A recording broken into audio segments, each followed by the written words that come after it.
ჩემპიონთა ლიგის პირველი ნახევარფინალური დაპირისპირებები უკვე უკან მოვიტოვეთ. PSG ლიგის ფინალს მიუახლოვდა, ხოლო მონჟუიკზე ტრიალერმა გამარჯვებული ვერ გამოავლინა. მოკლედ ემოციურად დატვირთული და პრაგმატიზმით გაჯერებული შეხვედრები ვიხილეთ, რაზეც ვისაუბრებთ კიდეც. სანამ დავიწყებთ, დალაიქეთ ვიდეო და გამოიწერეთ არხი და წავედით.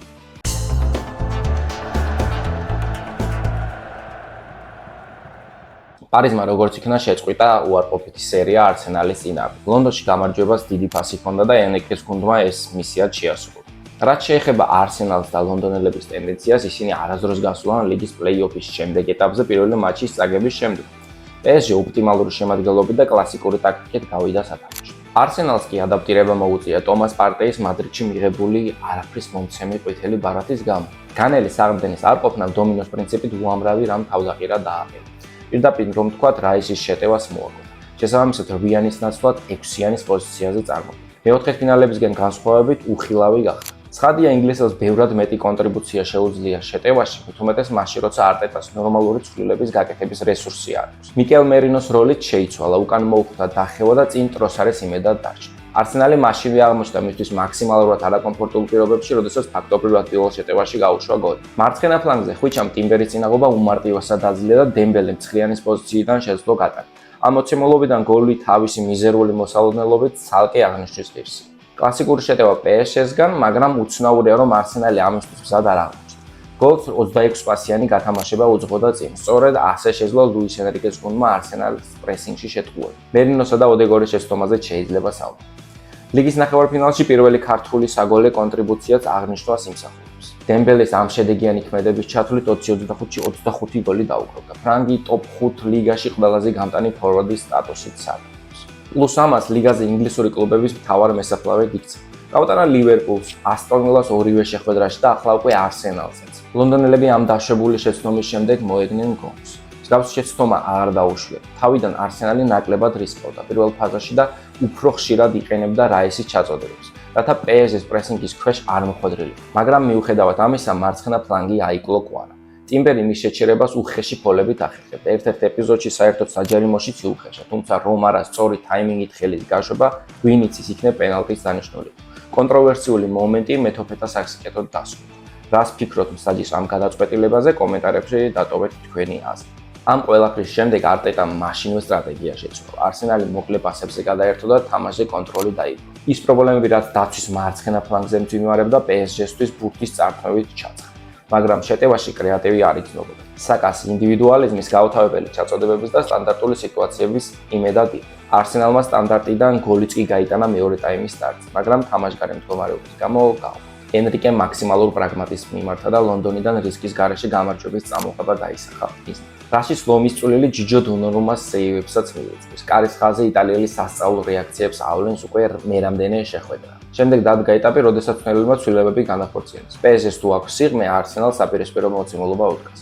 ამ ეტაპზე არტეტას უბრალოდ არ ყავს კადრები თამაშის გასაუმჯობესებლად. ცვლილებაზე გამოსული ბარკოლასა და რამოსის მომენტებით სახსენებელი. ორივემ საკმაოდ რეალური შანსი გააცნო. რეალურად ბევრად უფრო სანახაობრივი შეხვედრის მოლოდინი ჰქონდა, მაგრამ საფასუხო მატჩისთვის გადავიდა, სადაც არსენალს უკვე გარისკვა მოუწევს.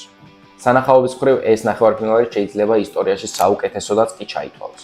0.9%-იანი იგჟით მილანელებმა 3 გოლის გატანა შეძლეს და კიდევ ერთი გოლი მინიმალური თამაშგარის გამო გაუყო. მაგრამ ყველაზე პარადოქსული ის არის, რომ ბარსელონასთან მატჩს ინტერი ძალა გამოცვლილი და სუსტ კონდიციაში შეხვდა. ბოლოს ამი შეხვედრა გოლის გაუტანლად დარჩეს. მაქსიმალურად დაცვლილი გუნდისგან ამ სურათს ვერავინ წარმოიდგენს. ბარსელონამ შეხვედრის სტარტზევე გაუშვა გოლი. ლიგის ნახევარფინალებში ყველაზე სწრაფი გოლი და თან რა სილამაზეს. ნერაძურიმ ბარსელონამ პრესინგში შეიტყვა. გრძელი პასით გაიარეს მთელი მოედანი, ბოლოს კი დუმფრისის გადაცემას ტურამის ბრწყინვალე ფინიში მოჰყვა. ინტერესთვის ეს ერთ-ერთი კლასიკური ვარიანტთაგანია. ბარსა ამისთვის მზად არ აღმოჩნდა. ჩვეულად დაცვის მარცხენა ფლანგზე ჩავარდა ჯერ მარტინი, შემდეგ საჯერიმოში ინიგო მარტინესი. ამ გოლის შემდეგ ბევრი ჩვენგანი ინტერის ავტობუსს ელოდა, მაგრამ არა, აქედან დაიწყო დუმფრისის ბენეფისი.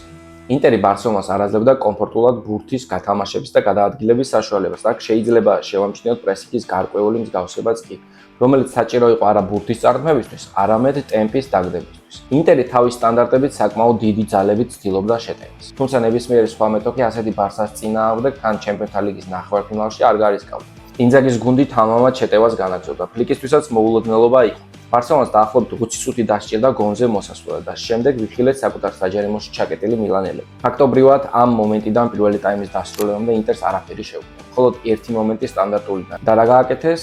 გაიტანეს გოლი, რაც გასაკვირი არ არის. ინტერის სტანდარტული სიტუაციების გამოყენების მხრივ პროფესორია, ხოლო ბარსელონამ ისევ ვერ ისწავლა ჭკუა, როგორც წინა ვიდეოში ვახსენე. ინტერეს მეორე და მესამე გოლს თუ დააკვირდებით, დაგეგმილი კომბინაცია. სუფთა ფიზიკურობის ხარჯზე შექმნილი უპირატესობა. ორივე შემთხვევაში დუმფრისმა ოლმო არ შეიმჩნია და უმარტივესად შეძლო გატანა. პირველ ტაიმს რომ გადავხედოთ, ინტერს არაფერი ჰქონდა, გარდა კარგი საწყისი მონაკვეთისა, რომელიც დიდხანს არ გაგრძელებულა, მაგრამ ჰქონდა ორი დარტყმა და ორივე გოლად აქციეს. ამოუცნობია ამ მექანიზმის მუშაობა, მაგრამ ფაქტია შედეგიანი. ინტერს მთელი მატჩის განმავლობაში სულ ორი კუთხური ჰქონდა და გამოიცანით რა მოხდა ამ კუთხურებს? დიახ, ორი გოლი. ხოლო ბარსელონა გონს მეორე გოლის გაშვების შემდეგ მოიგო. ფლიკის გუნდმა მიმდინარე სეზონში განსხვავებული მენტალიტეტი გამოიმუშავა და კამბექებსაც მიგვაჩვია. ატლეტიკოსთან, ბენფიკასთან, სელტასთან, რეალთან, თუმცა აქ საკადრო დანაკლისის პირობებში სრულად ამ ყველაფერს განხორციელება გართულდა. ბალდეს არ ყოფნა პირველ რიგში რაფინიაზე აისახა. ბრაზილიელი მრავალ ასპექტშია შეზღუდული. მარტინზე საუბარს აღარ გავაკეთებ. ბარსელონა მთელი შეხვედრის მანძილზე გაუთავებლად აწვდიდა საჯარიმოში. 28 კროსი, მაგრამ ვიზე? ფაქტია, ლევანდოვსკი უკვე ორი კვირა აღარ თამაშობს და ტანმაღალი მილანელი მცველების წინააღმდეგ ჩაწოდებებს რა შედეგი უნდა მოხდეს და მე პირადად ვერ ხვდები. ამ მატჩის ძირითადი დატვირთვა იამალზე მოდიოდა. 17 წლის ასაკში უკვე 100 მატჩი ჩაატარა ბარსას მაისურით და 55 საგოლე მოქმედება შეასრულა. შედარებისთვის მესის ამ ასაკში 9 მატჩი და 1 გოლი ჰქონდა. ინძაგის სერიოზულად ეცადა მის განეიტრალებას. ორმაგი ზოგჯერ სამმაგი მეორეობა მემჩნია. სტაბილურად დიმარკო და მხითარიანი, იქ შემთხვევებში ბასტონით წავსდოდა თანამდებელებს. მაგრამ რამდენად იმუშავა ამ მექანიზმმა, ეს უკვე სულ სხვა საკითხი. იამალს ტერორში ყავდა მთელი მარჯვენა ფლანგი. თავიდან სოლო რეიდით გაიტანა პირველი გოლი. რამდენიმე წუთში ისევ მოიშორა ყველა მეტოქე და ძელს გაართვა, სადაც ზომერის რეაქციამ ითამაშა თავისი როლი. მეორე ტაიმში თამაში მნიშვნელოვნად შეიცვალა. ინტერი უფრო მწვავე აღმოჩნდა, ბარსამ კი თავად შეანელა ტემპი. გასულ შაბათს რეალთან 120 წუთიანმა შეხვედრამ ცხადია იქონია გავლენა ყველაფერს. პლუს იძულებით მოუწიათ მნიშვნელოვანი კადრის კუნდეს შეცვლა. ფრანგი ლატერალი საფასუხო მატჩში ვერ შეძლებს გუნდის დახმარებას. მეორე ტაიმში ინტერი იმდენად აწვებოდა, რომ ცენტრალურ ზონაშიც კი გადაიტანა თამაში, საიდანაც მხითარიან შეექმნა ხელსაყრელი მომენტი და კონტრშერევაზე გაიტანა კიდეც. მაგრამ მილიმეტრებით წინ აღმოჩნდა, რის გამოც გოლი გაუგო. მოკლედ, რომ თქვათ, მეორე ტაიმში მოხდა ის, რაც ინტერისთვის შესანიშნავი და ბარსელონასთვის ძალიან ცუდი. დაიწყო საქანელა თამაში ცენტრის გარეშე. მეორე ტაიმში დუმფრისის კუთხურიდან გატანილ გოლს ერთ წუთში რაფინიას უმბარესებური გასროლა მოყვა. იამალმა დიდებულად იგრძნო მომენტი და გაატარა ბურთი. ფიქრობ, მძლავრი და სანახაობრივი შეხვედრა ჩაიწერა ლიგის ისტორიის აქტივში, რომელსაც ვერაფერს დაუწუხეთ. ვიხილეთ იამალის უძლიერესი პერფორმანსი. მსგავსი ამასაკის ფეხბურთელისგან შესაძლოა ისტორიასაც არ ახსოვდეს. ასევე მილანელები, რომლებიც წარსდნენ მეორე ნომრად, მაგრამ მტაცებლური ინსტინქტებით ჩვეული 100%-იანი რეალიზაციით. პროგნოზების ჯერიც დადგა, თვალი გადავავლოთ ოპტას განახლებულ ალბათობებს. სუპერკომპიუტერების აზრით ლიგის მოგების მთავარი ფავორიტი PSG-ია 41%, მეორე ადგილზე ბარსა 25%, შემდეგ კი მოდიან ინტერი და არსენალი შესაბამისად 20 და 12%. და თქვენ ვინ მიგაჩნიათ ლიგის მოგების მთავარ ფავორიტად? ბოლოსკენაც გავედით და თქვენთან ერთი თხოვნა მაქვს, შეიძლება 20. ვიდეოს დალაიქება და აქეს გამოწერა. მოკლედ განმეორებითი შეხვედრების მოლოდინში ერთი კვირით გემშვიდობებით. დროებით.